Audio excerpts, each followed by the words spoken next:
The Pleasant View Jane Doe, identified as Michelle Inman.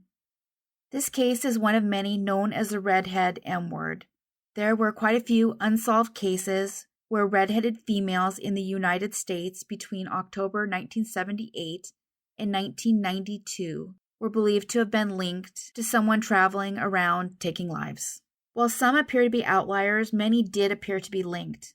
Rather than run down the previous cases, you can find a link to that video in the description below. The young woman in this specific case was found in Pleasant View, Tennessee, near the side of the highway, Interstate 24, on March 31, 1985. She was believed to have passed between the months of October 1984 and January 1985. In this case, they submitted DNA in hopes of finding her name, but it was determined that the skeletal remains were just too degraded to even get a workable DNA profile. But then entered Othram Labs, who was able to get that profile, and they were able to use it for genetic genealogy. This officially led to relatives in Virginia and leading to a man who was shared his sister had disappeared 4 decades earlier. Further testing of that man would prove he was, in fact, the brother of the woman they were trying to identify. Michelle Inman was just 24 when her life was taken. She was born in Nashville on April 17, 1961. At this point, they just really need someone to come forward to offer more information. They're not sure what Michelle's movements even were at that time. Michelle Inman went unidentified for 38 years. Had she lived, she'd be 61 years old today. The Redondo Jane Doe, identified as Catherine Parker Johnson. On August 29, 2001, a construction crew was beginning to build a home on the 1600 block of Walcott Street in Redondo Beach, California. Some plumbers were digging in the back area of a property, and they would find a garbage bag buried in the backyard of that residence. Inside the bag were the remains of a woman from the neck down. Upon examination, they would estimate her to be around 20 to 40, but unfortunately, it was only these remains that were found. And of course, because there's no skull, there was no way to do any sort of recreation.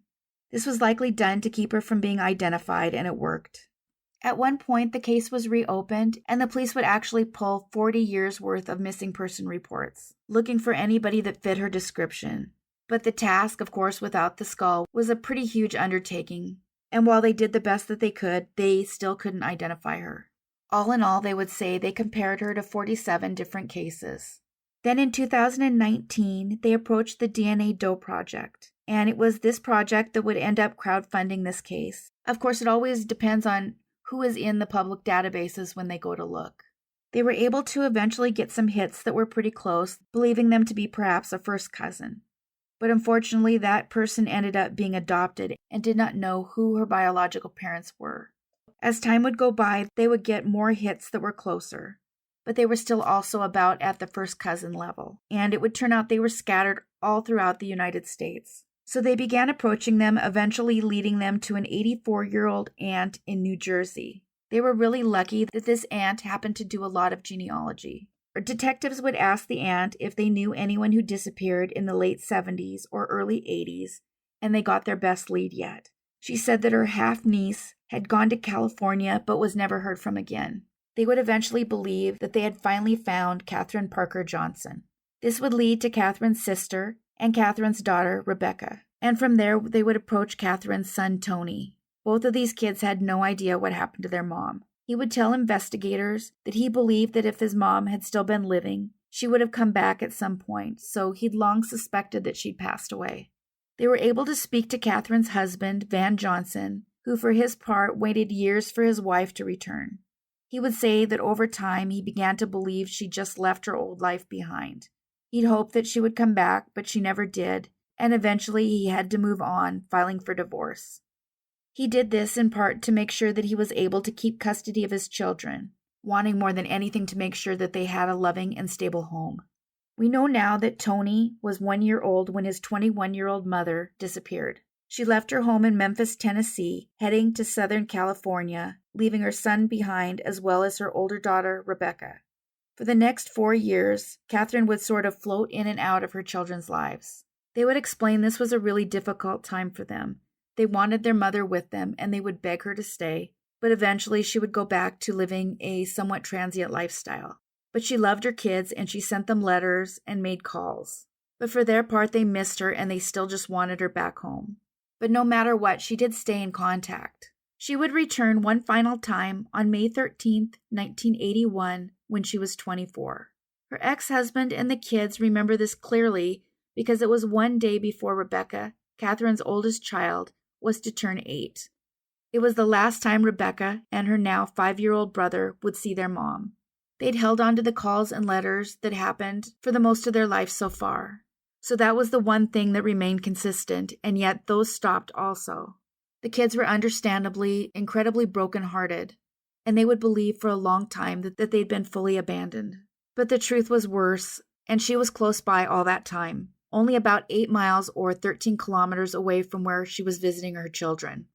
Her skull has never been found, but the rest of her remains actually sat in that garbage bag at the rear of the property in the middle of town for 20 years.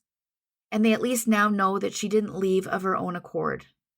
That's the thing about these stories. So many of them have children. And while it's bad enough to lose a mom or a dad in that way, it's likely worse to believe they walked away on purpose. And while it doesn't specifically say so, I imagine the fact that Rebecca's mom disappeared the day before her birthday and didn't show up for her actual birthday event is probably a crushing blow every year. So the truth of the matter is, crimes like this, they affect everybody all around them. And so often the kids end up paying the price. It doesn't appear she was reported missing, and that was perhaps why they weren't able to match it up. But as I've mentioned in other videos, it's normal for family members not to report in this situation, because how do you know they're missing if their default is being missing?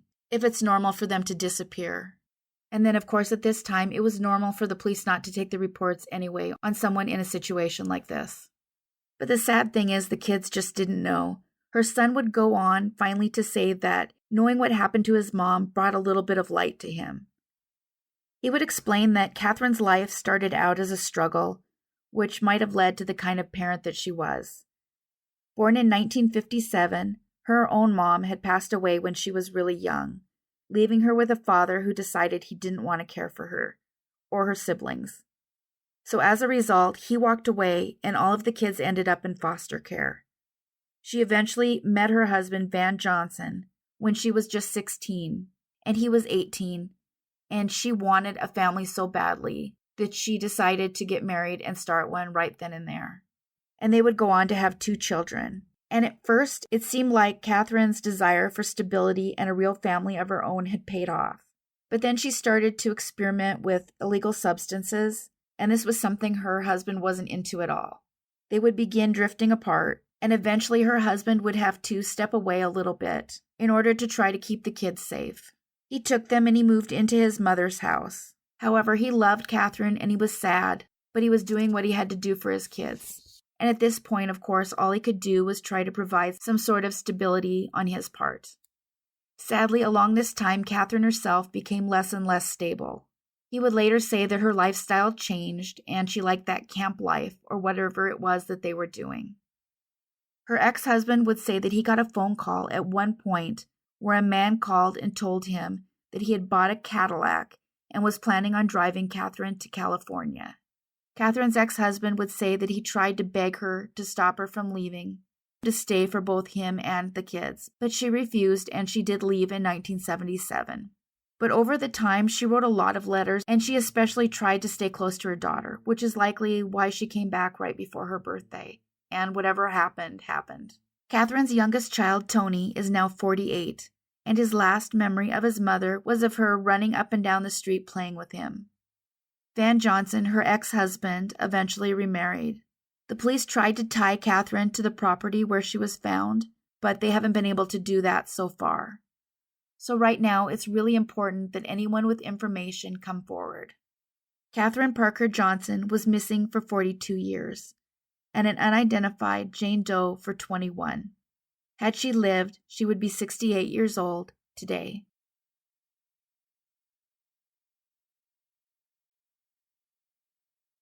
Huge thanks for watching all the way to the end.